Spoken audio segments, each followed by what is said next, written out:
ક્લાસમાં આપણે equation solve કરવા માટે આપ્યો હતો. જેમ કે આપણને કીધું હતું કે 1/1/2015 રોજ 3000 ડિબેન્ચર ઇશ્યુ કર્યા, જે 12% નો રેટ છે ઇન્ટરેસ્ટ.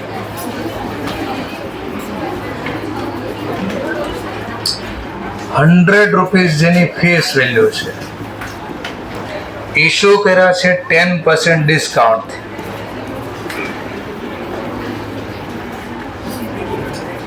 Issue at 10% discount. અને પછી પાછું કે છે રિડક્શન કરવાના છે 5% પ્રીમિયમથી. ઇન્સ્ટિટ્યૂટની બુકમાં દાખલો નથી, પણ ઘણીવાર આ ક્વેશ્ચન ઇન્સ્ટિટ્યૂટે પૂછી કાઢેલો છે. ઇન્સ્ટિટ્યૂટની બુકમાં જોશો તો આ ક્વેશ્ચન હશે કે એન્ડ ઓફ ધ 5 યર આપો અથવા એવરી યર ચૂકવો. પણ આવો ક્વેશ્ચન જનરલી પૂછો નથી બુક્સમાં, પણ રિયલ લાઈફમાં પૂછી નાખ્યો છે. પ્લસ આ ચેપ્ટર જ્યારે ઇન્ટરમીડિયેટમાં હતું, નવા સિલેબસમાં ફાઉન્ડેશન હતું, ઓલ્ડ સિલેબસમાં ઇન્ટરમીડિયેટમાં હતું, એમાં તો વારે વારે આ ક્વેશ્ચન આવતો. ચલો જોઈ લઈશું. ક્યારે રિડક્શન કરવાના છે તો લખ્યું છે 4th યર. પણ 4th યર ક્યારે? તો every end of every year for 4 year. દરેક વર્ષના અંતે રિટર્ન કરો. પણ ક્યાં સુધી? દરેક વર્ષના અંત પણ ક્યાં સુધી? તો કે 4 વર્ષ સુધી. આજીવન નહીં, 4 વર્ષ સુધી. આગળના દાખલા માન લો આટલું જ હોત તો આપણો ક્વેશ્ચન નો આન્સર આવો ક્યાંક આવ્યો હોત ને. આટલું જ હોત તો આપણે આમ બનાવ્યું હોત, વેટ આપ્યો હોત, દર વર્ષે કેટલા આઉટસ્ટેન્ડિંગ ઈ રકમ લખ્યો હોત, જેમ કે રાઇટ ઓફ અમાઉન્ટ, વેટ આપ્યો હોત, આપણે અહીંયા વર્ષ લખ્યું હોત, ડિબેન્ચર અમાઉન્ટ જે આઉટસ્ટેન્ડિંગ હોય, ફેસ વેલ્યુ પ્રમાણે. કઈ વેલ્યુ લેવાની? ફેસ. ચલો ક્યારે બારા પાડ્યા આપણે? 1/1/2015. ફેસ વેલ્યુ પ્રમાણે કેટલાના બારા પાડ્યા? ક્વોન્ટિટી છે 3000, ફેસ વેલ્યુ છે 100, તો પ્રાઇસ પ્રમાણે ટોટલ કરીએ તો 3. ચલો વર્ષ પૂરું થયું તો આમાંથી મેં પહેલા કીધું આ દાખલો આટલું જ બનાવ્યો મેં પહેલા, તો 4 વર્ષમાં પૂરા કરો તો ડિવાઈડ બાય 4 કરજો. Divide by 4. આ તો દર વર્ષના અંતે 75000 ચૂકવો. તો પછી નેક્સ્ટ યર કેટલા બાકી રહે? આમાં એન્ડમાં 75000 પે કરી દો, તો નેક્સ્ટ યરની બિગિનિંગમાં 2,25,000. Again 31st December 2016 again 75 pay કરી દીધા, તો 1/1/2017 કેટલા વધ્યા હશે? 1,50,000. અગેન 31st December 2017 અગેન મેં પે કરી દીધા, તો હવે નવા ન્યુ યર 2018 કેટલા બાકી હોય? અને પાછું 31 ડિસેમ્બર 2075 પે કરી દીધા, કેટલા બાકી હોય? 0. તો 4 વર્ષમાં રિડક્શન થઈ ગયા. જો આટલો જ ક્વેશ્ચન હોત તો આપણે આવું બનાવ્યું હોત. ચલો વેટ આપી દો. વેટ સૌથી ઓછી રકમ હોય ને ઓછો વેટ આપવાનો, ને સૌથી વધારે રકમ હોય ને વધારે વેટ આપવાનો. આવું જનરલી એક્ઝામમાં તમને શીખવાયું હશે 11-12માં. ચલો હવે વેટ પ્રમાણે ટોટલ વેટ સરવાળો કરો 10. 30 આપણે ટોટલ લોસ કેટલો છે પેલા ટોટલ લોસ એ ગોતી લઈએ. ચલો ટોટલ લોસ 3000 ડિબેન્ચર ગુણ્યા ઇશ્યુ વખતે ડિસ્કાઉન્ટ 10, રિડક્શન વખતે પ્રીમિયમ 5, બેનો સરવાળો 15. તો ટોટલ લોસ 45. તો પેલા 45 ગોત્યા. 45,000 ગુણ્યા 4 છેદમાં 10 મલ્ટીપ્લાય બાય 4 ડિવાઈડ બાય 10, તો 18,000 આવ્યો. નેક્સ્ટ યર પાછું 45,000 multiply by 3 divide by 10, 13,500. Again 45,000 multiply by 2 divide by 10, અને લાસ્ટમાં 45. ટોટલ થઈ ગયા 45.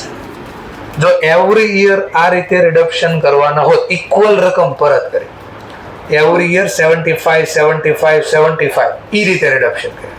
પણ આ ક્વેશ્ચનમાં એમને તમને કીધું ચોખવટ કરી નાખી, દરેક વર્ષે કેટલા પાછા આપવા એ ચોખવટ કરી.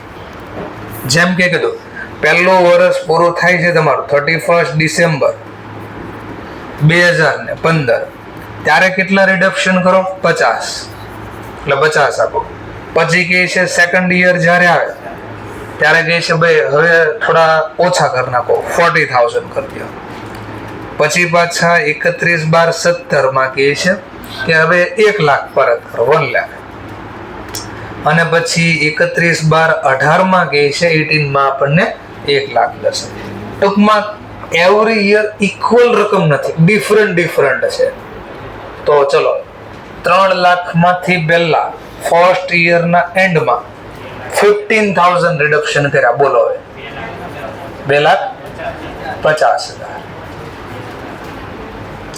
નેક્સ્ટ યર 250 માંથી 40 રિડક્શન કર્યા. પાછા આ વર્ષના અંતે 1 લાખ રિડક્શન કર્યા. 1 લાખ શામાંથી ગયા? 1,10,000. અને આ વર્ષના અંતે, ચોથા વર્ષના અંતે ઓર 1,10,000 અમાઉન્ટ થઈ ગઈ 0. ચલો હવે વેઇટ આપો.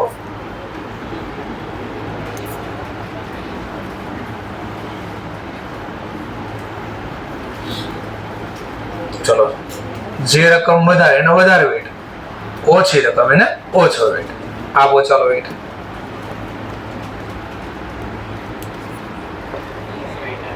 એક, બે, ત્રણ. નહીં. તો તમે જે શીખાતા એ અધૂરું શીખાતા. હવે હું બોલો કરો. આગળ હું બોલું એ તમે જે શીખવાડ્યું એ શોર્ટકટ હતી, લોજિક વગરની શોર્ટકટ હતી. લોજિક વાળી શોર્ટ બોલું છું. તો કાલે પ્રીવિયસ લેક્ચરમાં અથવા હમણાં જે દાખલો સોલ્વ કરો, પ્રીવિયસ લેક્ચરમાં જરા ચેક કરો. એવરી યર કેટલા રિડક્શન કર્યા હતા? આ ક્વેશ્ચન 44 નંબરનું પેજ, એમાં કેસ નંબર 2. તો એવરી યર કેટલા રિડક્શન કર્યા હતા? દાખલો ગણ્યો છે તો વાંધો નહીં. ફેસ વેલ્યુ પ્રમાણે કેટલા આઉટસ્ટેન્ડિંગ હતા પ્રીવિયસ લેક્ચરમાં? ફેસ વેલ્યુ પહેલા વર્ષે 5 લાખ. દર વર્ષે એમાંથી કેટલા રિડક્શન કર્યા હતા? 1,25,000. તો બીજા વર્ષે કેટલા હોય? ત્રીજા વર્ષે અગેન આમાંથી 1,25,000 પે કરો, આમાંથી 125 રિડક્શન કરો, અને પાછા એન્ડમાં રિડક્શન કરો 1,25,000. પછી તમે જો આમ વેટ આપો, ઓછી રકમ એને ઓછો, વધારે રકમ વેટ વધારતા જાઓ. રિયલ આ શોર્ટકટ હતી પણ લોજિક નહોતું. હવે લોજિક બોલું શું હતું, કેમ બે આપતા રકમ એ બોલું છું.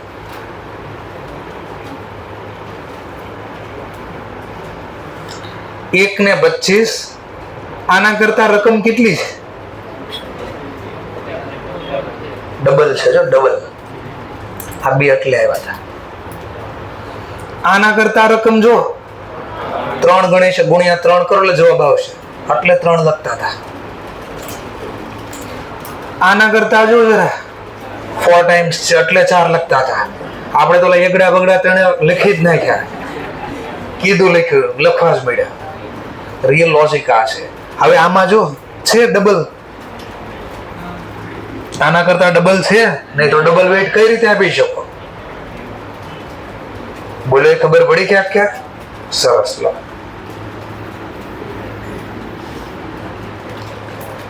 હવે વેઇટ કેમ આપવો? હવે તો આપણે વેઇટ આપવા શું કરવાનું? કોમન સેન્સ લગાવી દેવાનું. આમાંથી કહેવાનું જા મીંડા ઉડી જાય. શું કહેવાનું? મીંડા ઉડી જાય. કોમન મીંડા બધામાં કેટલા? 0 કોમન કેટલામાં છે? બધામાં 4.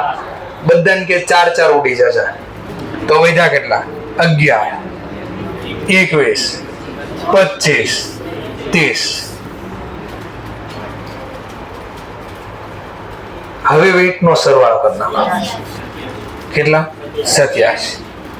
લો હવે તમારો જવાબ આવી ગયો કે જો ટોટલ વેઇટ પ્રમાણે 87 માંડી વાળાને રાઇટ ઓફ કરવાના, તો ફર્સ્ટ યર કેટલા રાઇટ ઓફ થાય? 30, તો આપણો ટોટલ લોસ કેટલો છે 45,000. તો 45,000 પ્રમાણે કેટલા રાઇટ ઓફ થાય? 17, 15,770, 15,570. ચલો next, second year total weight પ્રમાણે 87, સેકન્ડ યર પ્રમાણે 25, તો 45 પ્રમાણે કેટલા? ઓકે, પાછા 21, 45,000 પ્રમાણે કેટલા? 45 પ્રમાણે 10,862, અને પાછું 45 ગુણ્યા 11 ડિવાઈડ બાય 87, 3,000, 5,690. કેવું? 90. ઓકે, ચલો કરી દો સરવાળો.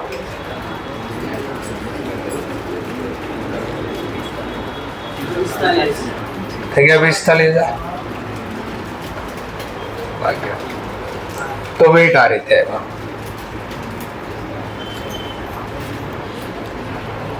ઘણા ક્યાં ન ખબર પડી. ચલો આના કરતા કેટલા ટાઈમ્સ વધારે છે? કેટલા ટાઈમ્સ વધારે છે? 1 પોઈન્ટ.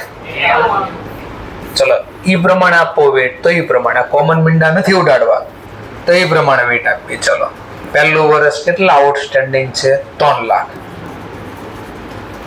બીજા વર્ષે 250, ત્રીજા વર્ષે 2,10,000, ચોથા વર્ષે 1,10,000.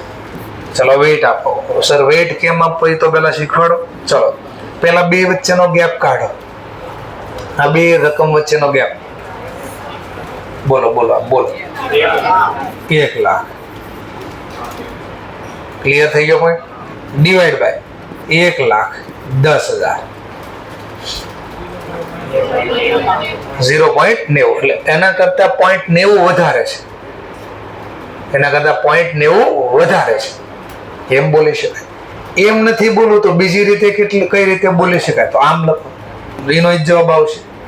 ચલો 2,10,000 ડિવાઈડ બાય 1,10,000. આવ્યા એટલા ને એટલા. હા, તો બે એક જ રીત થઈ. જે રીત લખો એ તો પેલા આને 1 લખ્યા. આના કરતા એટલે 2,10,000 ભાગ્યા 1 લાખ, એટલે આના કરતા કેટલા ટાઈમ્સ વધારે? ટાઈમ્સમાં જવાબ મળે છે 1.90. જો આ ભાંગાકાર કરવાનો, 2,10,000 કેલ્ક્યુલેટરમાં લખવાના, અને ભાંગાકાર કર્યો અને 1 ને 10 લખવાના. તો જે જવાબ આવે 4 આંકડા બોલજો, 4 આંકડા સાથે. ઓકે, આટલા આવ્યા કે નહીં? આના બદલે તમે આમ લખત તો એ જ જવાબ આવે. પેલા બે વચ્ચેનો ગેપ ઘટાડ્યો તો 1 લાખ ડિવાઈડ બાય 1,10,000, 0.90, અને 1 તો છે તો 1 વત્તા 0.90, તો બેનો સરવાળો કર્યો થઈ ગયા. તો મેં શા માટે 2 વાર માથાકૂટ કરી? તો સીધું લખાઈ દીધું. આને ડિવાઈડ કરો આના વડે. હવે અહીંયા આને ડિવાઈડ કરો આના વડે. 2.27. ચલો હવે આના પ્રમાણે 2.72. હવે સરવાળો કરી દો. આનો સરવાળો કરો. આનો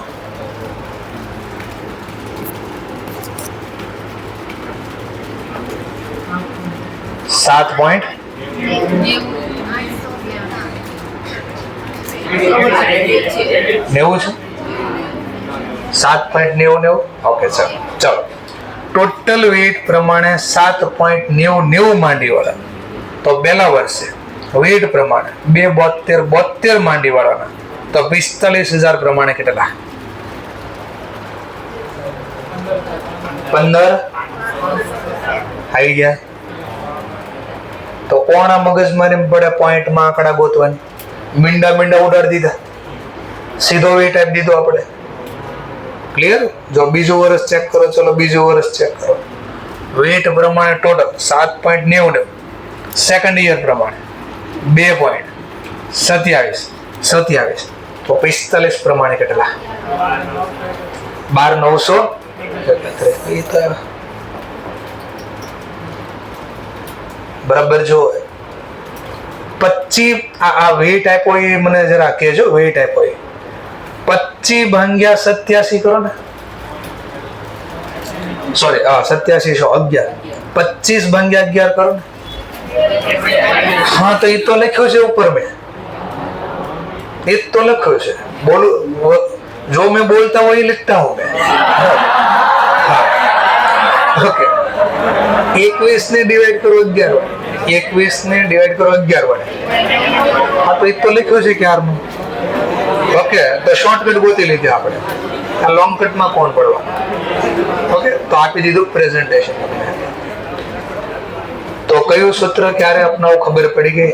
દર વર્ષે જો સમાન રૂપિયા પરત કરવાના હોય તો આ તમે જે વેટ આપતા એ બરાબર, કારણ કે ઓટોમેટિક ડબલ રકમ જ આવે. તો 1 2 3 4 લખી ગયો તો આને. પણ જો દર વર્ષે સેમ અમાઉન્ટ રિડક્શન ન થાય તો પછી તમારે આમાંથી જે કોમન રકમ નીકળતી એટલે કાઢી નાખવાની અને બાકીના આંકડા મૂકી દેવાના. ક્લિયર મુદ્દો. તો બુક્સમાં ક્યાંય હશે ને ચેક કરવું હોય તો કરી લેજો. બરાબર. તો પાસ્ટમાં અમે જ્યારે ઇન્ટરમાં ભણાવતા ત્યારે આવું આવતું તો મેં તમને શીખવાડ્યું. કદાચ ટફ ક્વેશ્ચન આવે તો તકલીફ ના થાય. ચલો એક દાખલો તમને આ HW માં આપો છો, આના જેવો જ છે. એ તમે ગણી લાવો એટલે પ્રેક્ટિસ થઈ જાય. ચલો છેલ્લા 2 પોઈન્ટ. હવે આ ચેપ્ટરના લાસ્ટ 2 પોઈન્ટ. એક TDS. એકનો મતલબ શું છે? TDS. આખું નામ છે tax deduction at a source. Tax deduction at a source. શોર્ટમાં TDS બોલશે. Tax deduction at a source. Tax deduct એટલે કાપી લો, ડિડક્શન કરો એટલે કાપી લો. ટેક્સ કાપી લીધો. At a source. At a source નો મતલબ જે આવક થાય છે એવી જગ્યાએથી ટેક્સ કાપી લો. જે જગ્યાએ આવક માણસ કમાય છે એ જ જગ્યાએથી ટેક્સ લઈ લો. આવું ગવર્મેન્ટ શું કામ લાવ્યા તો એ કહી દો સમજવા માટે. ધ્યાનથી સાંભળો. આવક ઉપર ટેક્સ લાગે કે નહીં? જેમ કે સમજવા માટે, કેટલા ડિબેન્ચર કંપનીએ બહાર પાડ્યા? કંપની જો 10,000 ડિબેન્ચર, એકની ફેસ વેલ્યુ કેટલી છે? 100. તો કેટલા ટોટલ ડિબેન્ચર આઉટસ્ટેન્ડિંગ કે રૂપીસ પ્રમાણે? 10,000 ગુણ્યા 100. 10 લાખ રૂપિયાના કંપનીએ ડિબેન્ચર બહાર પાડ્યા. ઇન શોર્ટ પબ્લિક માંથી 10 લાખ રૂપિયા લીધા. તો બદલામાં કંપનીને વ્યાજ આપવું પડે કે નહીં? ચલો કેટલા ટકાનો રેટ હશે? 10%. વ્યાજનો રેટ કેટલો છે? 10%. તો 10 લાખના 10% કંપનીએ વ્યાજ આપવું પડે કે નહીં પહેલા? ચલો આપો તો 10 લાખના 10%. સમજવા માટે બધા ડિબેન્ચર મેં જ ખરીદી દીધા. મારી પાસે છે 10 લાખ, મેં જ કંપનીને પૈસા આપ્યા છે. તો મને કંપની કેટલું વ્યાજ આપે? 1 લાખ મને આપે તો અમારી આવક કહેવાય. તો મારી આવક ઉપર મારે ટેક્સ આપવો પડે, પણ હું ટેક્સ ગવર્મેન્ટને નથી દેતો. હું ગવર્મેન્ટને ટેક્સ આપતો નથી. રિયલમાં મારે આપવો જોઈએ આવક ઉપર. તો ગવર્મેન્ટે શું કર્યું કે આ બધા લોકો કમાય તો છે પણ ટેક્સ નથી ચૂકવો. છેલ્લે છટકી જાય છે, આ લોકો ભાગી જાય, બધા ટેક્સમાંથી બાકાત રહી જાય. તો એક કામ કરો, આ લોકો કમાય છે ક્યાં? તે કે આ લોકો કમાણા આ કંપનીએ વ્યાજ આપ્યું ત્યાંથી. તો એક કામ કરો ને, કંપનીને જ ફોન કરીને કહી દો શું કે આ લોકોને પૂરું વ્યાજ નહીં આપતા. આ લોકોના ભાગનો જે ટેક્સ થાય છે ને એટલો ટેક્સ તમે લઈ લો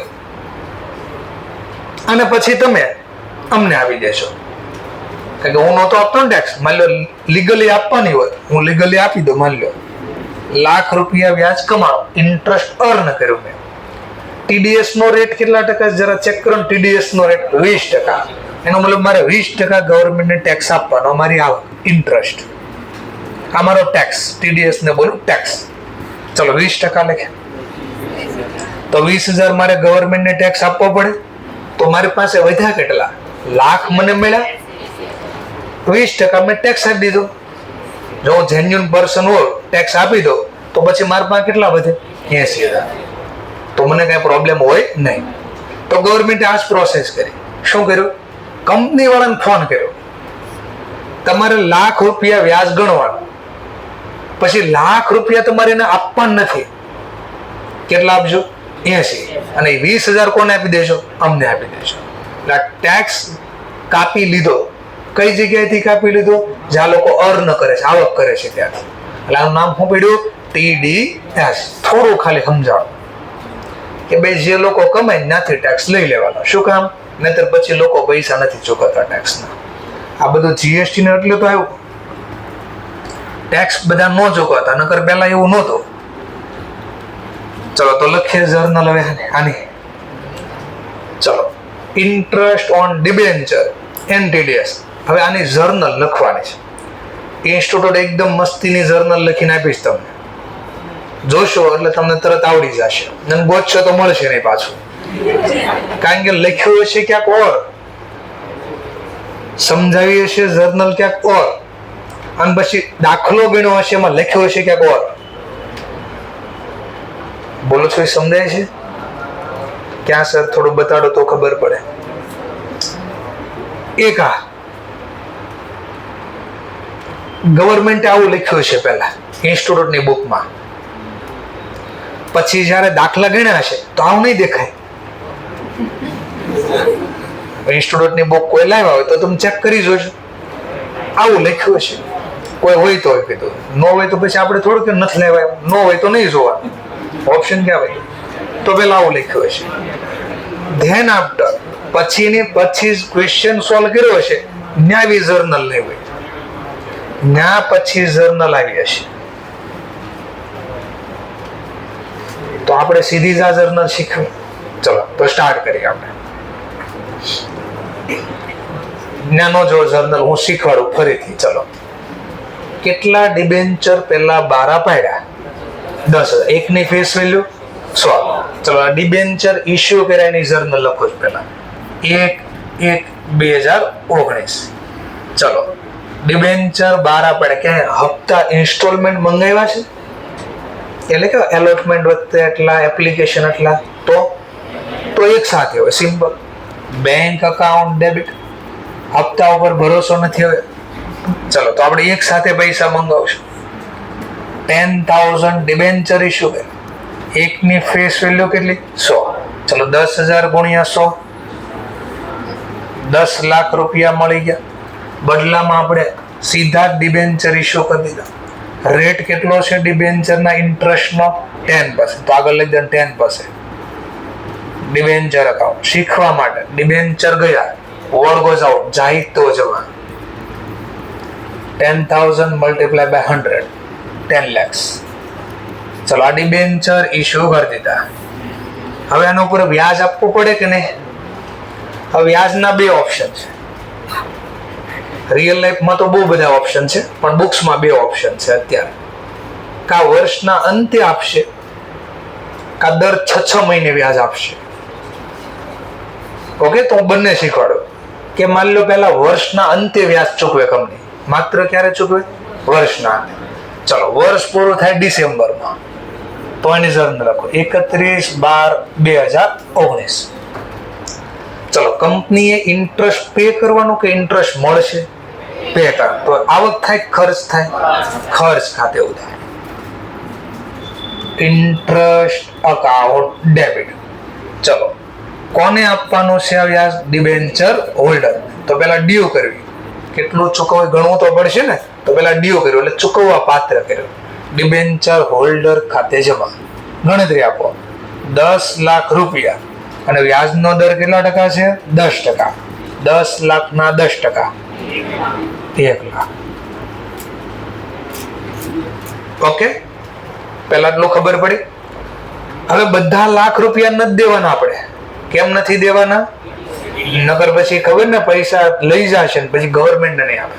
તો ગવર્મેન્ટ કે ભાઈ એક કામ કરો, આમાંથી બધા હોલ્ડરના નામે ના લખો, આમાંથી અમારા નામે થોડા અલગ કરી નાખો.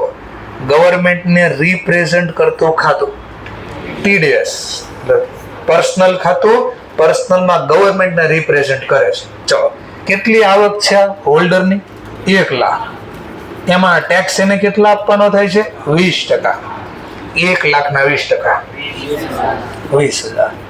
ચલો હવે વિચારો, લાખમાંથી આપ કંપની તરીકે લાખમાંથી 20 આપણે કોને આપવાના?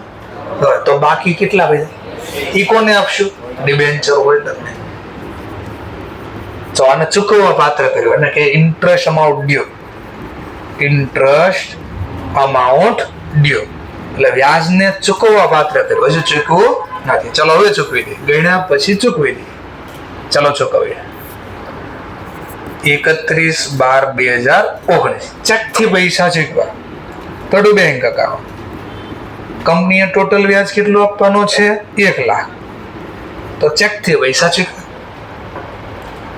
લાખમાંથી કોને આપશે? પેલા ગવર્મેન્ટ. તો ગવર્મેન્ટ લઈ ગઈ પૈસા, તો benefit receiver account debit, TDS account debit. 20,000 bank government લઈ ગયા. બીજા બધા કેટલા? ઈ કોણ લઈ જશે? Debenture holder. તો જે ડિબેન્ચર વાળા લઈ ગયા એ debenture holder benefit receiver account debit 80,000. લો આ વ્યાજ ગણાઈ ગયો. આ ડિબેન્ચર ઇશ્યુ કર્યું, આ ઇન્ટરેસ્ટ ડ્યુ કર્યું અને જેના ભાગનું હતું એને ચૂકવી દીધું. ચલો નેક્સ્ટ. ડિબેન્ચર ઉપર જે ઇન્ટરેસ્ટ પે કર્યો એ કયા ખાતાનો પ્રકાર? આની વાત કરું છું. આ રિયલ ખાતાનો પ્રકાર નોમિનલ. સરસ. નોમિનલ ખાતા યરના એન્ડમાં શું થાય? ક્લોઝ થાય, બંધ થાય. ચલો ક્લોઝ કરો. ડેબિટ વાળો અકાઉન્ટ ક્લોઝ કરવા ક્રેડિટ. તો ડુ ઇન્ટરેસ્ટ અકાઉન્ટ. કેટલું વ્યાજ છે? 1 લાખ. ક્યાં બંધ કરશું? પીએનએલ. તો પીએનએલ અકાઉન્ટ ડેબિટ 1 લાખ. લો પૂરું થઈ ગયું. આ ડીડીએસ હતું. વ્યાજ ક્યારે આપવાનું હતું? એવરી યર આપવાનું હતું ને, વર્ષના અંતે આપવાનું હતું. ચલો ધ્યાનથી જો. એક્ઝામમાં કદાચ કે ઇન્ટરેસ્ટ અમાઉન્ટ આપણે પે કરવાનું એવરી 6 મંથ. ક્યારે ચૂકવવાનું છે આપણે? Every 6 month. તો કેમ લખાય? જેમ કે લખ્યું જોઈએ. પહેલું લખ. Company paid interest as on 13 June. ક્યારે 12 પડ્યા? મને કહો જરા, ક્યારે 12 પડ્યા? અહીંયાથી 6 મહિના ગણો. પહેલી જાન્યુઆરી ઇશ્યુ કર્યા, ત્યાંથી 6 મહિના ક્યારે પૂરા થાય? હા, તો 30 જૂન. જાન્યુઆરી, ફેબ્રુઆરી, માર્ચ, એપ્રિલ, મે, જૂન. તો 30 જૂને 6 મહિના થઈ ગયા પૂરા. આ તો કંપની 6 મહિના પહેલા વ્યાજ આપશે. પછી પાછા જૂન વહી ગયો, હવે જુલાઈ થી સ્ટાર્ટ કરો. જુલાઈ, ઓગસ્ટ, સપ્ટેમ્બર, ઓક્ટોબર, નવેમ્બર, ડિસેમ્બર. તો પાછા બીજા 6 મહિનાનું વ્યાજ આપશે. તો એક્ઝામમાં યરલી પૂછે કે વર્ષના અંતે જ એકવાર આપે તો આવું લખશે. 6 મહિના વાળું વ્યાજ લઈએ, ચલો 6 મંથ વાળો ઇન્ટરેસ્ટ લઈએ તો હું કેટલો ફરક આવે દાખલામાં એ તમને હવે દેખાશે. ચલો પહેલા ફરીથી હું ડિબેન્ચર ઇશ્યુ કરું છું. એક સાથે પૈસા સોનું ભરોસો કે નહીં? કે એક હારે પૈસા એટલે હપ્તા નહીં રાખીએ આપણે. 10% ડિબેન્ચર અકાઉન્ટ. ચલો કેટલા ઇશ્યુ કર્યા? તો કે 10,000. એકની પ્રાઇસ 100. ચલો 10 લાખ. ચલો આ ડિબેન્ચર ઇશ્યુ થઈ ગયા. હવે કંપની એવરી 6 મંથ પે કરે તો પહેલું 6 મંથ ક્યારે પૂરું થાય? દાખલામાં પૂછશે 30 જૂન. 30/6/2019. ચલો 6 મહિનાનું પેલા ચૂકવો, ડ્યુ કરો. Due interest account debit.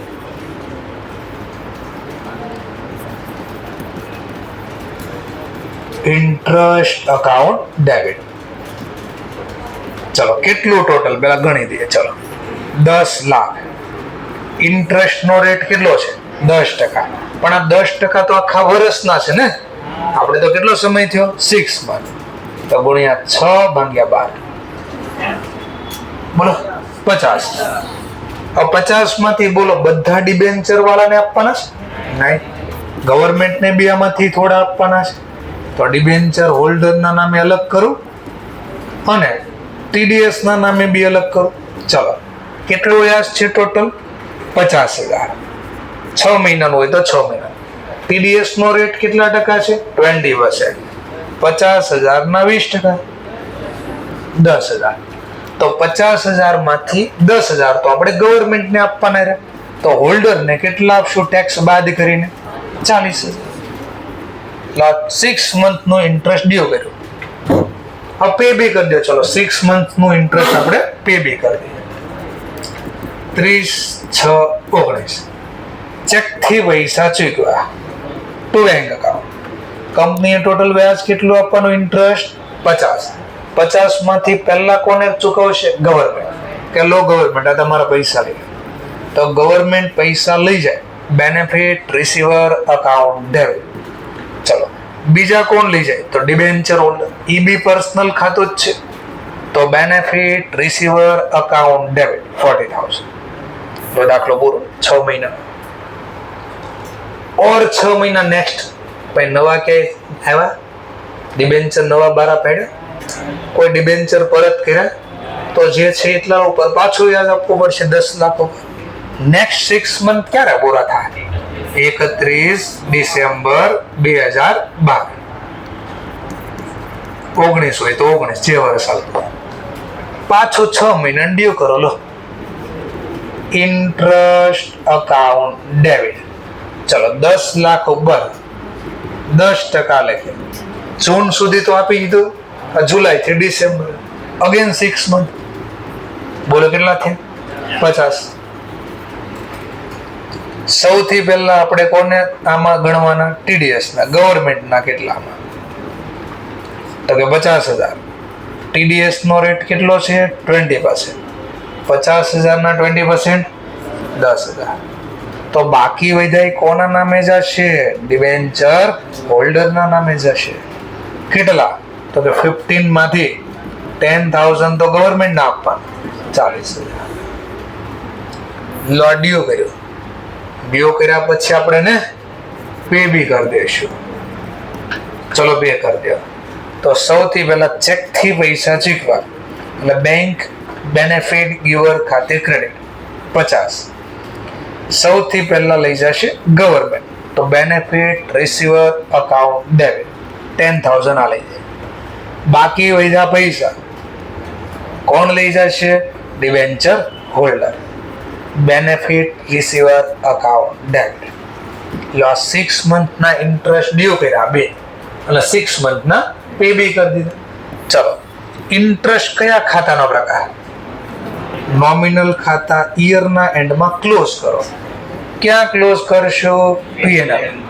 તો P&L account debit two interest on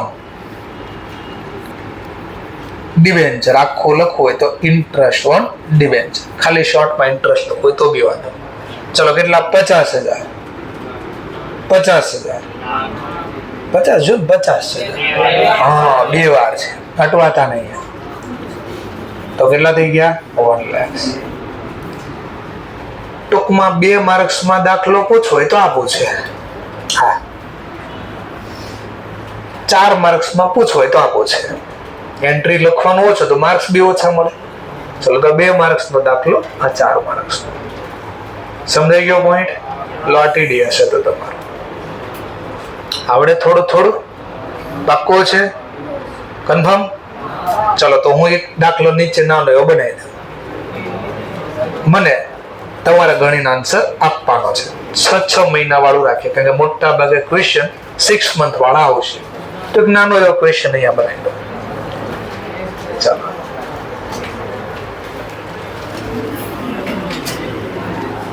સમજવા માટે. કંપની 1/1/2020 5,000 15% ડિબેન્ચર ઇશ્યુ કર્યા. જેમની ફેસ વેલ્યુ રાખેલ છે ₹100 ઇશ્યુ કર્યા. એટ ઇશ્યુ કર્યા at 10% discount. At 10% discount. Reduction કરવાના છે. End of 4th year. ચોથા વર્ષના અંતે રિડક્શન કરવાના છે. અકાઉન્ટ ક્લોઝ થાય છે 31 ડિસેમ્બર ના રોજ. ચલો, ઇન્ટરેસ્ટ એવરી 6 મંથ પે કરવામાં આવે છે, એટલે 30 જૂન ઇન્ટરેસ્ટ ડ્યુ કરે છે, પે કરે છે કંપની 30/6 અને 31/12. ચલો, તો મને પહેલા 6 મહિનાનું વ્યાજ ગણીને આપી દો. પહેલી એક જર્નલ લખી દો, ઇશ્યુ કર્યાની જર્નલ, બસ એક્ઝામમાં આવું પૂછ્યું, અને 2020 ના અંતની, ખાલી 2020 નો અંત, એની જર્નલ લખી દો. 2020 ના ટ્રાન્ઝેક્શન લખો, ઓનલી 2020, 4 વર્ષના.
કોઈને આન્સર આવે તો પેલા ઓનલી 6 મંથ વાળે 30 જૂન ઇન્ટરેસ્ટની જર્નલ બોલી શકે. 30 જૂન ઓનલી પેલા ડ્યુ પે કરતા તો આપણને આવડશે.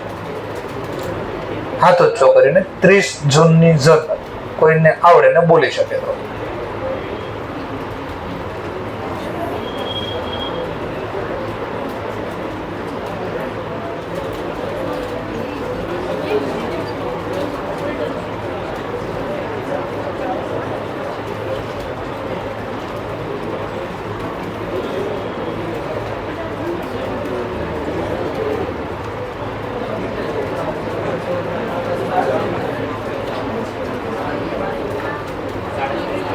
ને જર્નલ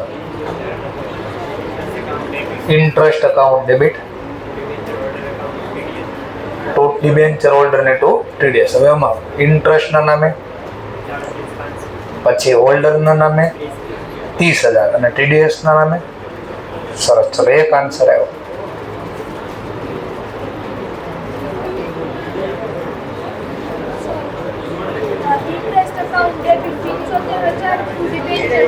છ મહિને છો બેન, એવરી 6 મંથ છે. ઇન્ટરેસ્ટ પે 30/6 ને 31/12.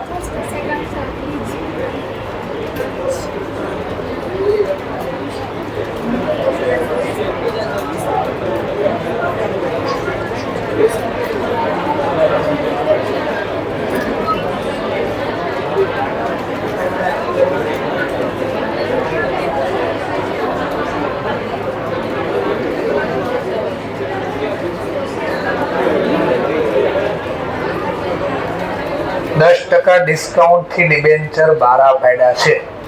પૈસા મળ્યા અને વ્યાજ ગણવાનું.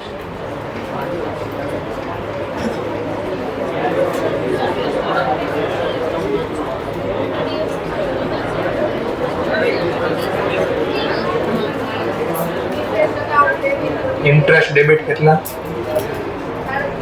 37,500 ટીડીએસ ખાતે. ઓકે, અને ઓકે, સરસ. ચલો,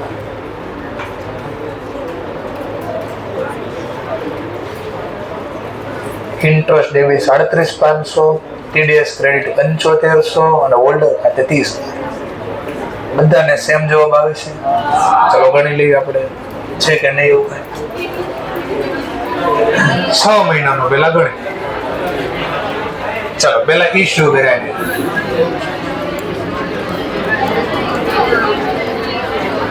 ઇશ્યુ કર્યા એની છે બેંક અકાઉન્ટ ડેબિટ,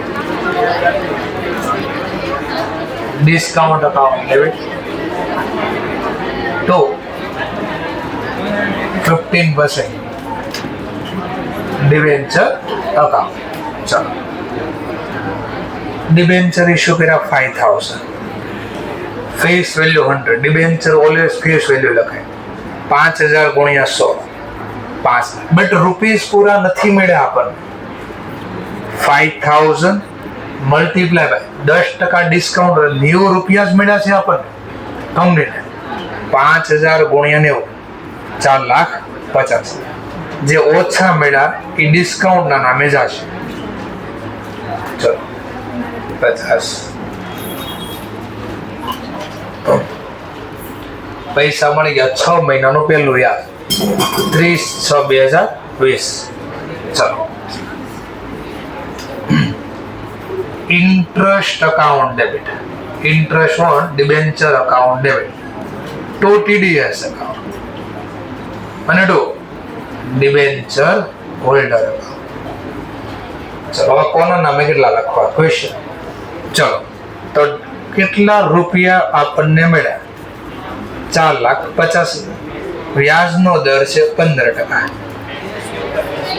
હા તો મેં પહેલા પણ કીધું, હું જ્યારે શેર ઇશ્યુ નો ટોપિક આવતો ને ત્યારનો બોલતો કે ડિબેન્ચર ઉપર વ્યાજ હોય તોય ભલે, ડિવિડન્ડ હોય તોય ભલે, પ્રીમિયમ હોય તોય ભલે, ડિસ્કાઉન્ટ હોય, બધું ઓલવેઝ કઈ વેલ્યુ પર ગણાય? ફેસ. તો ભૂલથી નકર ઘણાને એમ લાગે ભલે ડિબેન્ચર એટલે બાર પૈસા તો એટલા જ મળ્યા ને, તો કંપની તો જેટલા પૈસા મળે એના ઉપર વ્યાજ આપે. આવો ડાઉટ થાય આપણને કે કંપનીએ તો પૈસા 4,50,000 મળ્યા તો વ્યાજ બી 4,50 ઉપર જ આપે ને? ના, એવું ના હોય. કંપની ફેસ વેલ્યુ પર ગણશે. કઈ વેલ્યુ પર? Face value. તો 5 લાખ ગુણ્યા 15%.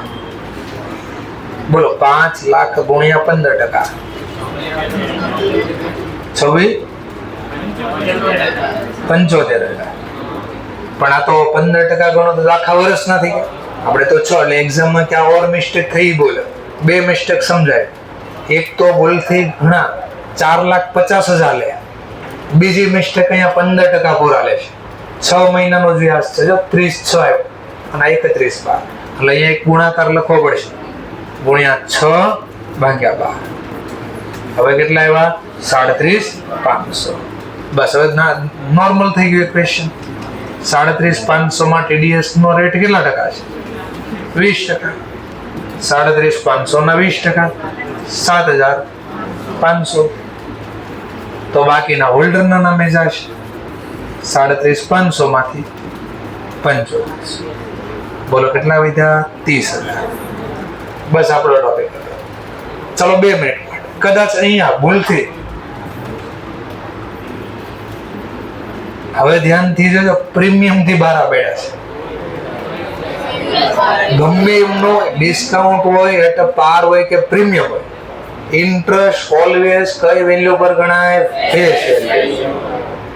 ક્લિયર મુદ્દો? ઓકે. હવે પહેલો ક્વેશ્ચન. ચલો કંપની ડિસ્કાઉન્ટ થી શા માટે ઇશ્યુ કરે? પહેલો તો ક્વેશ્ચન એ થાય. ડિબેન્ચર લોકો ખરીદવા આવે એટલે. ચલો આખું લોજિક આ છે. શું કામ ડિસ્કાઉન્ટ થી બહાર પડે ને લોજિક આપો છો.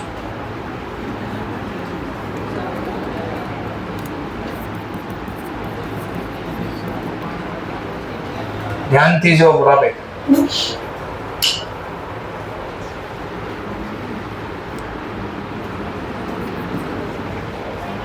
ચલો બરાબર જોજો. મેં 5,000 ડિબેન્ચર બહાર પડ્યા. 60% નો રેટ છે. 7%. કેટલા ટકાનો રેટ છે? 60%. હું એટલે પાર ઇશ્યુ કરું તો કોઈ લેવા ન હોય. હું 60% ના રેટ થી ડિબેન્ચર ઇશ્યુ કરું પેલા એટલે પાર, તો મારી કંપનીના ડિબેન્ચર કોઈ ના ખરીદે. વિચારે કેમ કોઈ ન ખરીદે? બેંક ઉપર ટ્રસ્ટ હોય લોકોને કે કંપની ઉપર ટ્રસ્ટ હોય? હા તો બેંક અત્યારે 7.5% તો બેંક આપે છે, અને પાછી ગવર્મેન્ટની શ્યોરિટી હોય કે આ બેંક ઉઠી જશે તો પૈસા ગવર્મેન્ટ આપશે. જેમ કે માની લો BOB બેંક છે, SBI બેંક છે, આ ગવર્મેન્ટ બેંકમાં તમે પૈસા રોક્યા અને ગવર્મેન્ટ બેંક ઉઠી ગઈ તો આપણા પૈસા જાય નહીં, સેફ હોય, કારણ કે ગવર્મેન્ટનું બેકઅપ હોય. કંપનીમાં બેકઅપ હોય ગવર્મેન્ટનું, કંપની ગમે ત્યારે ઉઠી જાય તો 7% બેંક આપે છે અને 7% વ્યાજ આ કંપની વાળા આવશે, તો કંપનીના ડિવેન્ચર કોઈ ન ખરીદે, તો રેટ વધારવો પડે. રેટ શું કરવો પડે? વધારવો પડે. માની લો 8% કરી દો તો લોકો લેશે, પણ મેં કહ્યું ના, રેટ નથી વધારવો, રેટ વધારવો નથી. છતાં બધા એટલે કીધું, માની લો બધા કે 7.5% ઉપર તમે વ્યાજ આપો તો બેંકમાં ન રોકવી, પૈસા તમને આપવી. પણ મેં કહ્યું એકવાર છપાઈ ગયું છપાઈ, હા બદલે નહીં. હવે શું કરું? તો ધ્યાનથી જોજો, 7.5% થાય ને વ્યાજ અથવા એના ઉપર, તો લોકો આપણને પૈસા આપશે. 7% કોઈ નહીં આપે, કારણ કે બધા બેંકમાં રોકી દે. બેંક કરતા વધારે ક્યાંક આપી તો લોકો આપે. તો આપણે કીધું એવું છે, લો તમને વધારે વ્યાજ મળે. જોજો બરાબર. ઘણો તો વ્યાજ જરા ચેક કરો. હવે આપણે લખો એટલું 10% ડિસ્કાઉન્ટ થી 12 આપે, 5000 ડિબેન્ચર 90, 5000 ગુણ્યા 10, 10% ડિસ્કાઉન્ટ લે. હવે વ્યાજ ગણો છો બરાબર, જોજો.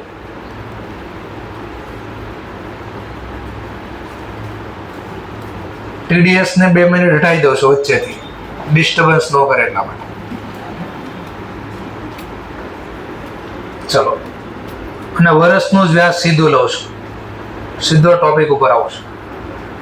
નેક્સ્ટ, આ એક્ઝામમાં થિયરી પૂછી શકે કે કંપની ડિબેન્ચર શા માટે ડિસ્કાઉન્ટથી ઇશ્યુ કરે છે, એનો લોજિક શું છે, તો એ લોજિક સમજાવું છું. ચાલો, કેટલા ડિબેન્ચર વાળા પડ્યા? 5 લાખ રૂપિયાના ફેસ વેલ્યુ પ્રમાણે. વ્યાજનો દર કેટલો છે? 7%. આખા વર્ષના સીધા લઉં છું, ઈયરલી જ લઉં છું.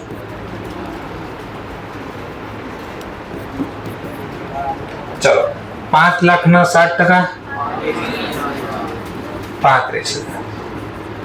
અને સીધા મને ચૂકવી દીધા તો બેંક જ કરી દઉં સીધું, ચૂકવી પણ આપ્યા. તો ધ્યાનથી જોજો, વ્યાજનો દર વધી ગયો. ક્યાં વધી ગયો છે? જોજો બરાબર. કેટલા રોક્યા મેં? રોક્યા 4,50,000. વ્યાજ કેટલું મળ્યું? 35,000. 35,000 ડિવાઈડ બાય 4,50,000 ગુણ્યા 100, 7.78. બેંક કરતા વધારે વ્યાજ મળવા મળ્યું. તો ડિસ્કાઉન્ટ થી 12 આપ્યા, પણ કંપની વ્યાજ તો ફેસ વેલ્યુ ઉપર આપે, એટલે મેં રોક્યા ઓછા, વધારે મળ્યું વ્યાજ, એટલે મારી ટકાવારી ઓટોમેટિક વધી ગઈ. તો સર વ્યાજનો દર સીધો વધારી ગયો, 7.78 લખો. મેં કહું ના, એમ ન કરાય. કેમ એવું ન કરાય? 7.78 લખો ને તો કાયમ માટે 7.78% થઈ જાય, વધીને જાય ઓટોમેટિક. આપણે આ બધાને ડિસ્કાઉન્ટ થી બહાર કાઢી દીધા.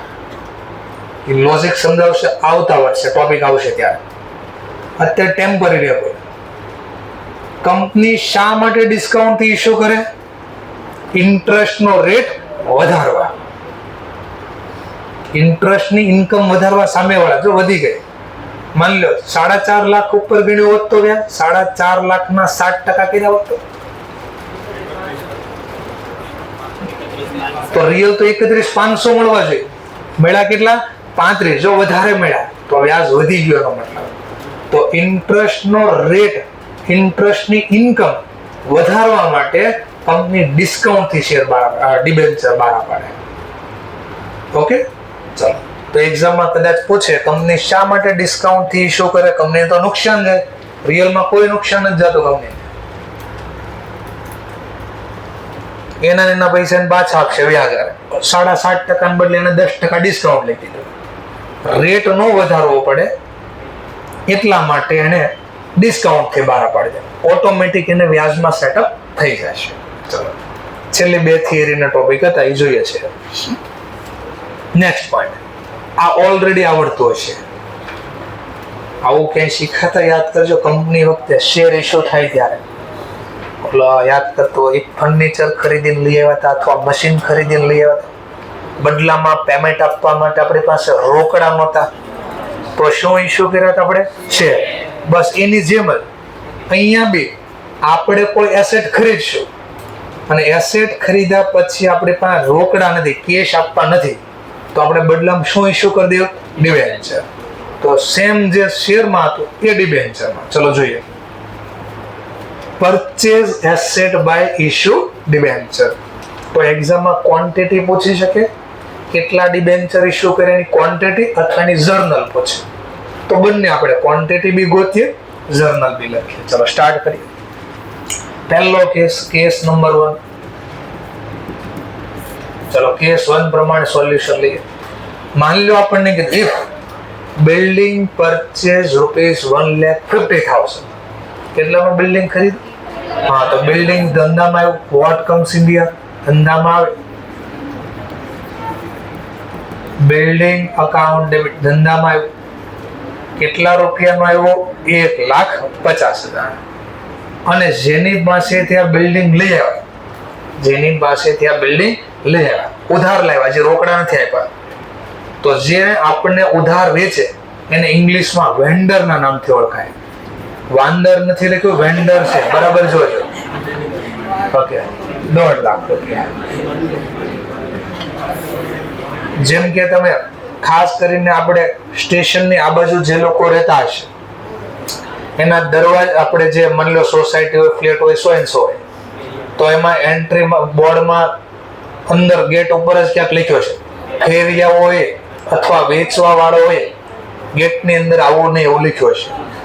સ્ટેશનની પેલી બાજુ જશે તો ને એવું લખ્યું હશે please do not enter vendor. Vendor લોકોએ અંદર પહોંચવું નહીં, વેચવા વાળા લોકો અહીં આવવાનું નથી, એને એમ લખ્યું એમ. તો ખબર પડી ગઈ વેચવા વાળા એટલે કોણ? તો બિલ્ડિંગ કોણે વેચી? વેન્ડર. ચાલો હવે વેન્ડર ને જો હું રોકડા આપી દઉં, રોકડા, તો કામ પૂરું થઈ ગયું. Vendor account debit to bank અથવા કેશ. એટલે રોકડા ચૂકવો તો કેશ, ચેક થી ચૂકવો તો બેંક. તો ક્વેશ્ચન પૂરો થઈ ગયો આપણો. આમાં તો કઈ નવું હતું નહીં, પણ નહીં નવું આવ્યું.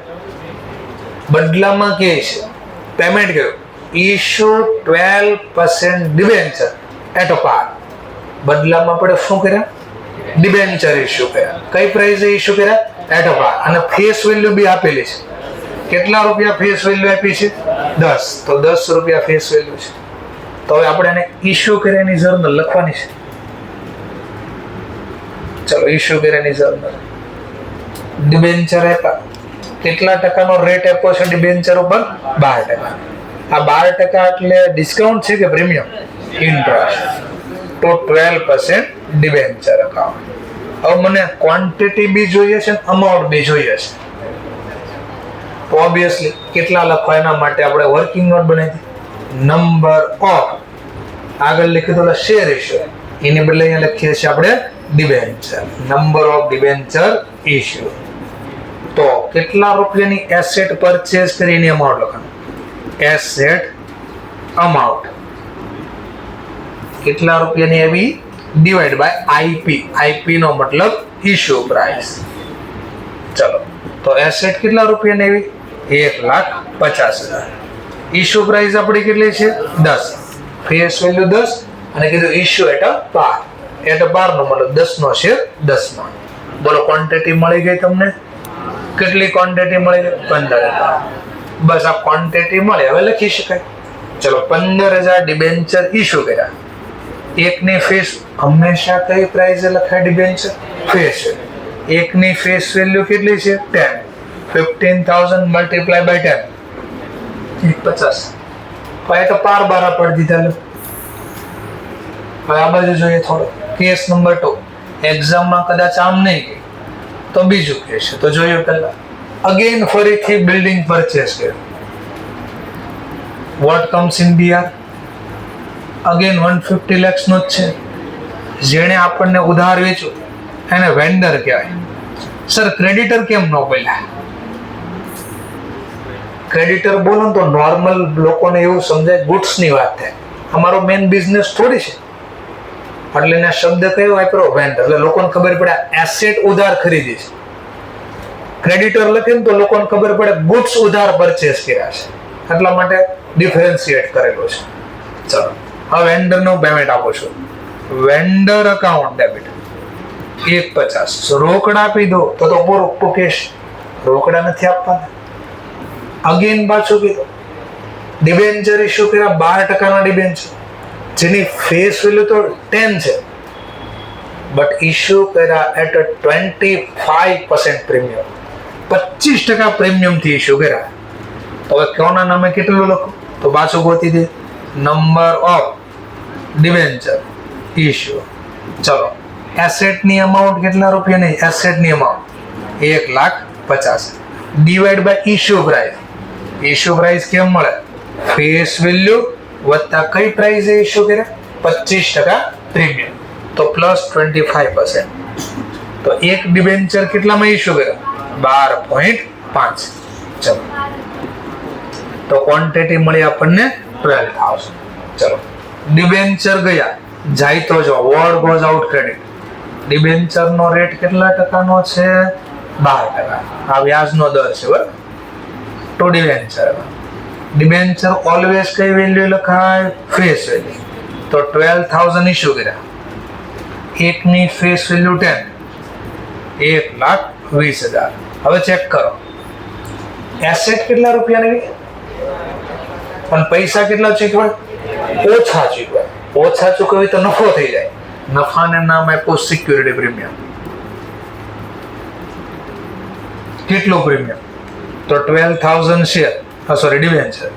પર ડિબેન્ચર કેટલું પ્રીમિયમ? 10 નો ડિબેન્ચર 12.5 માં આપ્યો, તો બે વચ્ચેનો ગેપ ડિફરન્ટ 2.5. તો 12,000 ગુણ્યા 2.5 બોલો 30,000. તો જવાબ મળી ગયો કે 1.5 લાખની અગેન્સ્ટમાં 1,20,000 ના ડિબેન્ચર ઓછા પૈસા હતા, તો એનો મતલબ નફો થઈ ગયો. મને નફાનું નામ આપ્યું સિક્યુરિટી પ્રીમિયમ, કારણ કે પ્રીમિયમ થી આપ્યા છે. તો આ એક પારમાં કેમ લખાણું? આ ક્વોન્ટિટી મળી એટલે ખબર પડી કોના નામે કેટલો લખાય. પ્રીમિયમના કેસમાં ક્વોન્ટિટી મળે એટલે ખબર પડી કોના નામે કેટલા. અને છેલ્લો પોઈન્ટ કેસ નંબર 3. માની લો આપણને પૂછ અગેન બિલ્ડિંગ ખરીદો 1.5 લાખનું, તો પહેલા એની જરૂર બેંક અકાઉન્ટ ડેબિટ. બિલ્ડિંગ ખરીદ્યું છે ને, બિલ્ડિંગ અકાઉન્ટ ડેબિટ 1,50,000. જેણે ક્રેડિટ ઉપર સેલ કર્યું એને કહેશું વેન્ડર. સર એનું બીજું કોઈ નામ છે? હા, લિક્વિડેટર. આવતા વર્ષે આવશે લિક્વિડેટર. આખું ચેપ્ટર છે એના ઉપર, અમલગમેશન નામનું, ત્યાં જોશો આપણે. તો building account debit two vendor. હવે વેન્ડરને પેમેન્ટ આપો છો.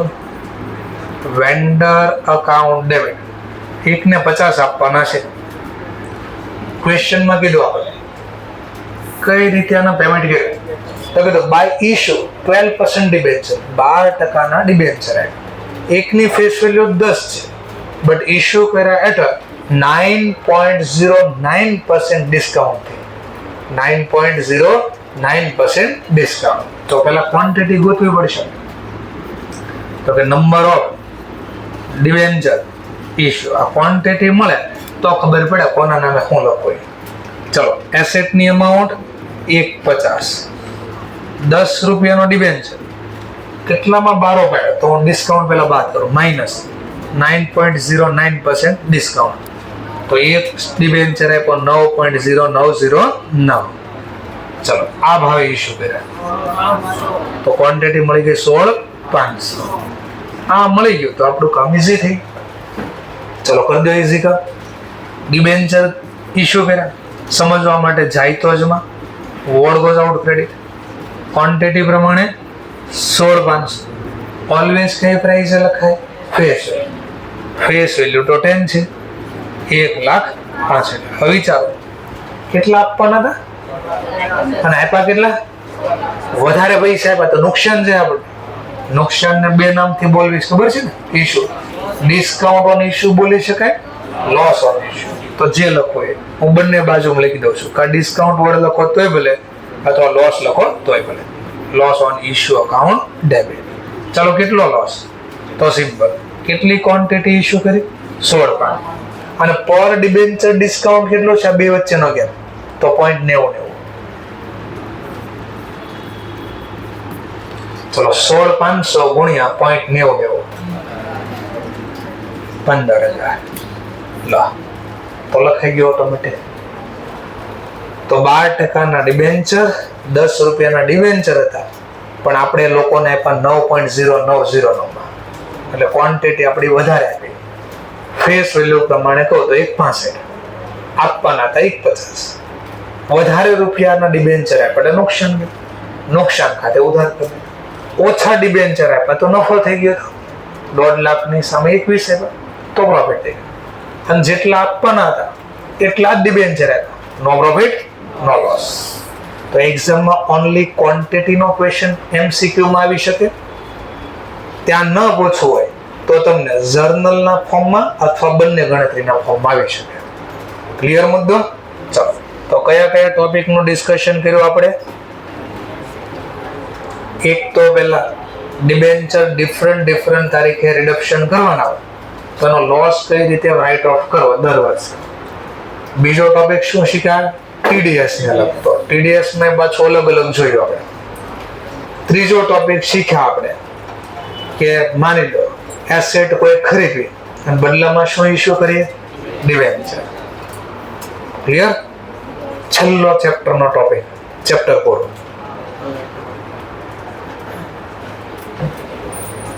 છેલ્લા પોઈન્ટનું નામ છે, અને તમે જોશો પેલી બુક્સ આપણે લીધી છે એમાં જોશો તો કેટલી વાર આ ક્વેશ્ચન પૂછાઈ ગયેલો છે એ બી તમને ખબર પડશે. 2 માર્ક્સ 4 માર્ક્સમાં બહુ બધી વાર આવેલો છે. ચલો ડિબેન્ચર હવે ઇશ્યુ કરવાના છે. ચલો અહીંયા શું કામ ઇશ્યુ કર્યા હતા? એસેટ લેવા માટે. તો એમ આપણે હવે બેંક પાસેથી લોન લઈએ છીએ. શું લેવું છે આપણે? લોન. પણ બેંક આપણને લોન આપવા તૈયાર નથી. બેંકે કઈ ગીરવે આપો. મેં કીધું શું આપો ગીરવેમાં? એ કે એસેટ આપો. એસેટમાં શું આપો? કે બિલ્ડિંગ, ફર્નિચર, મશીન જે કાંઈ હોય આપો. મેં કોઈ એવું છે જ નથી, અમારી પાસે એવું કાંઈ નથી. બેંકે નહીં, ક્યાંક તો આપવું જ પડશે તો લોન આપીએ, અધરવાઇઝ ના આપીએ. તો આપણે કીધું મરેલા ડિબેન્ચર આપો તો ચાલશે, ડેથ ડિબેન્ચર આપો ચાલશે. બેંકે એ પેલા છે મરેલા ડિબેન્ચર આપો.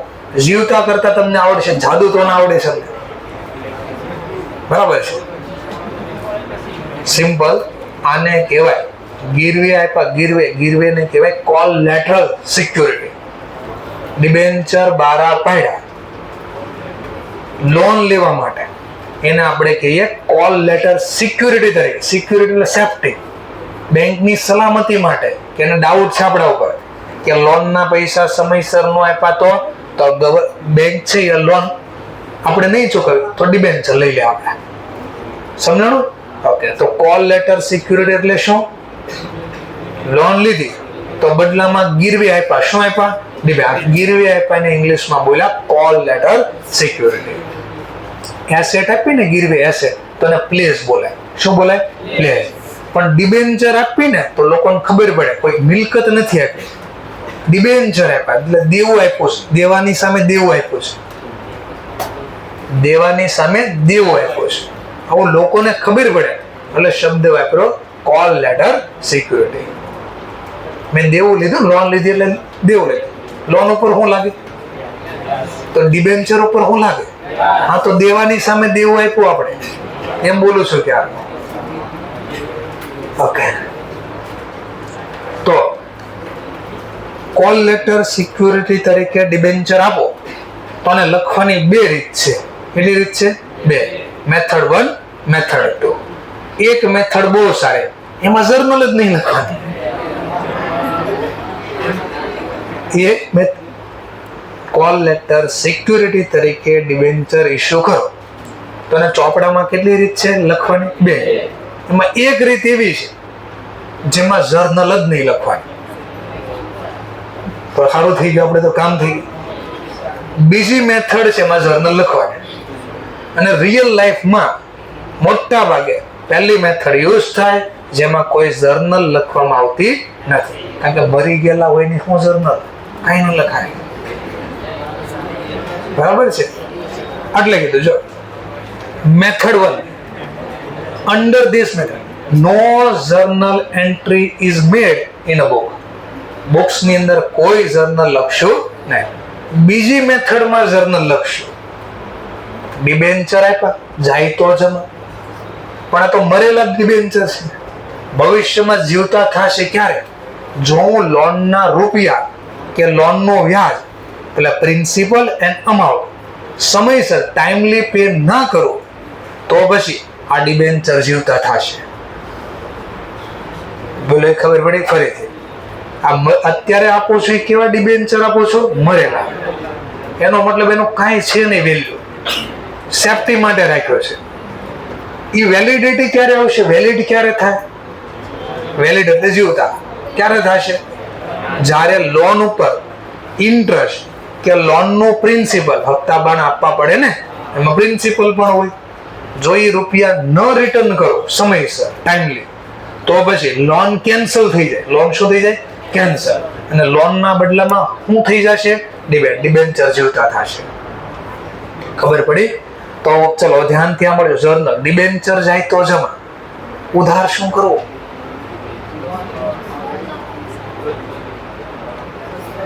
લોન ઉધાર કરો તો એનો મતલબ તમે લોન આપી કોક ને. ઉધાર શું કરો? તો ડિબેન્ચર રહસ્ય ખાતું છે. ડિબેન્ચર સસ્પેન્સ ખાતું ખોલશો. શું કામ સસ્પેન્સ ખાતું ખોલ્યું? તો હમણાં મેં કીધું ને જીવતા ક્યારે થાય? લોન અથવા એનું વ્યાજ ન ચૂકવું તો ને, ન ચૂકવું તો આપણને થોડી ખબર ભવિષ્યમાં શું થવાનું. તો રહસ્ય છે, ચૂકવીશ કે નહીં ચૂકવીશ, એટલે સસ્પેન્સ ખાતું ખોલ્યું. યાદ છે સસ્પેન્સ નામ ક્યાં આવ્યું હતું? રેક્ટિફિકેશન ઓફ એરર પહેલા એક ચેપ્ટર શીખ્યા.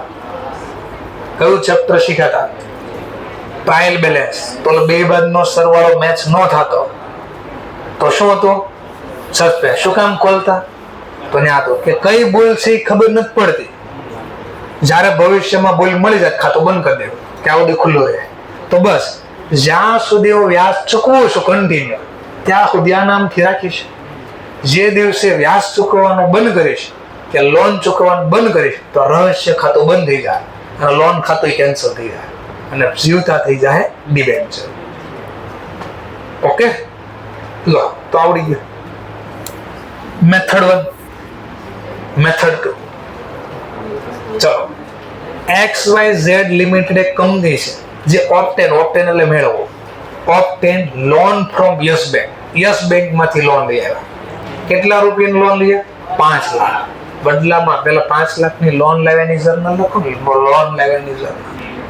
તો બેંક અકાઉન્ટ ડેબિટ. અને લોન કઈ બેંક માંથી લાવ્યા છે? યસ બેંક જ છે ને. હા, યસ બેંક માંથી. Yes Bank to loan account. Loan કોની છે? Yes Bank. કેટલા રૂપિયાની લોન લેવા? 5 લાખ. આ તો લખી નાખ્યા. લો બદલામાં સેફટી માટે આપણે જોઈશું કે given as a call letter security of rupees 6 lakh. 6 લાખના ડિબેન્ચર આપ્યા. લોન કેટલા લીધી? પણ ડિબેન્ચર કેટલા આપ્યા? બેંક શું દુઆ કરશે કે આ લોનના રૂપિયા ન ભરે તો સારું. કેમ? ડિબેન્ચર 6 લાખના જીવતા થાય. લોન તો કેટલા લીધી હતી? જીવતા થાય 6 લાખ. ઓર પાછું ડિટેલમાં લઈ જાઓ. જે આઈડીબીઆઈ બેંકની લોનની રકમ માની લો જે છે 5 લાખ, એમાં વ્યાજનો દર હોય 10%. વ્યાજનો દર કેટલો હોય?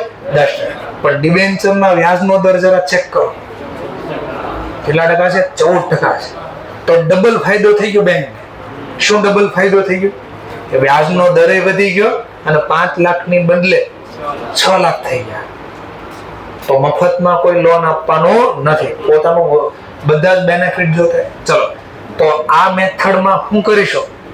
આ ડિબેન્ચર ઇશ્યુ કર્યાની શું જર્નલ લખી? નો જર્નલ. કાંઈ નહીં લખવાનું. મેથડ 1 પૂરી. તો નો હોય તો એ જ લખું, નો જર્નલ. ના તો પાડી નો લખાય. મેથડ 2, પાછી લોન લઈ આવ્યા, પૈસા મળ્યા, bank account debit. To loan કોની પાસેથી લાવ્યા તો કાઉન્સમાં લખી દો યસ બેંક. કેટલાની લાવ્યા? 5 લાખ. તો લખ્યા 5. હવે મેથડ 2 માં હું ડિબેન્ચર જે આપીશ એની જર્નલ લખીશ. ચલો ડિબેન્ચર તો ધંધામાંથી ગયા શીખવા માટે વોઝ ગોલ આઉટ ક્રેડિટ. ચલો કેટલાના ગયા તો રેટ આપ્યો છે તમને પહેલા જે નામથી આપ્યું એ લખવાનું 14%. First mortgage. કેવું મોર્ગેજ? First mortgage. એટલે હું તો મેં થિયરી બાકી રાખીશ. જો ડિબેન્ચરનો ટોપિક ચાલુ થયો ને એન પછીની બાજુમાં તરત જ લખ્યું હશે આ ચેપ્ટર ચાલુ થયું ડિબેન્ચર ઇશ્યુ એની બાજુમાં થિયરી હતી. એમાં થિયરીમાં જોશો ને તો લખ્યું છે ટાઈપ ઓફ ડિબેન્ચર. એમાં લખેલું છે ફર્સ્ટ મોર્ગેજ, સેકન્ડ મોર્ગેજ. તો એ થિયરી મારે બાકી છે, એ કાલે શીખવાડે છે. અત્યારે રફલી બોલી ફર્સ્ટ મોર્ગેજ. ડિબેન્ચર અકાઉન્ટ કેટલા રૂપિયાના આપ્યા? 6 લાખ. પણ આ જીવતા થશે રહસ્ય છે એટલે શબ્દ વાપરીશ. Debenture suspense account debit. કેટલા રૂપિયા? 6 લાખ. લો પૂરું થયું. તો જર્નલ પૂછે તો આવું લખવાનું. મેથડ 1 પ્રમાણે કાંઈ ન લખાય, મેથડ 2 પ્રમાણે આવું લખાય. પણ આટલું નહીં પૂછે. હવે કેશાને ફાઇનાન્શિયલ સ્ટેટમેન્ટ લખીને બતાડો. એટલે વાર્ષિક હિસાબમાં બેલેન્સ શીટમાં ક્યાં દેખાય દેખાડો અને કેવી બેલેન્સ શીટ દેખાય. તો જે કાંઈ શીખવાનું થાય કાલથી નવું શીખવાનું થાય તો પહેલા અત્યાર સુધી બેલેન્સ શીટ જો આપણે આવી બનાવતા. આ બાજુ લાયબિલિટી લખતા, આ બાજુ એસેટ લખતા. હવે આમ ન બને. હવે આમ નહીં બને. અત્યાર સુધી આપણે ટ્રેડિંગ ખાતું ને પીએનએલ ખાતું આમ બનાવતા. કંપની વાળા આમ ન બનાવે. આપણે જે શીખા ને આ જે બનાવતા અત્યાર 11-12 અને ફાઉન્ડેશનમાં મેં ચેપ્ટર 7B શીખવાડ્યું સોલ પ્રોપ્રાઇટરશિપ. એમાં જે શીખવાડે ને એ એકલો વ્યક્તિ હોય એટલે ટ્રેડર અને પાર્ટનરશિપ હોય એ લોકો આવું બનાવે. કંપની આવું બનાવશે નહીં. કંપનીનું ખાલી રફલી બોલું છું. કંપની આમ બનાવશે balance sheet.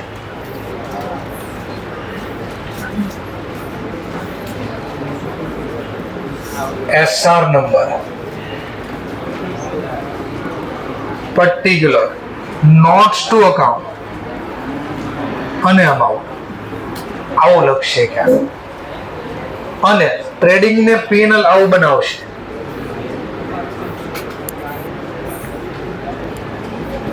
Profit and loss statement account નહીં. અકાઉન્ટ બોલો ને તો બે બાજુ હોય, ડેબિટ સાઈડ ક્રેડિટ સાઈડ. હું અકાઉન્ટ નો બોલ્યો, સ્ટેટમેન્ટ બોલ્યો. તો ટ્રેડિંગ ખાતું કંપની બનાવતી જ નથી. ટ્રેડિંગ ખાતું કંપની નો બનાવે, કંપની ખાલી પીએનએલ બનાવે, અકાઉન્ટ ને સ્ટેટમેન્ટ બનાવે. તો કાલે મારે તમને આ શીખવાડવું પડે પહેલા, પછી આવડશે અને કેમ પ્રેઝન્ટેશન આપે. ચલો તો નેક્સ્ટ લેક્ચરમાં પાછા મળીશું.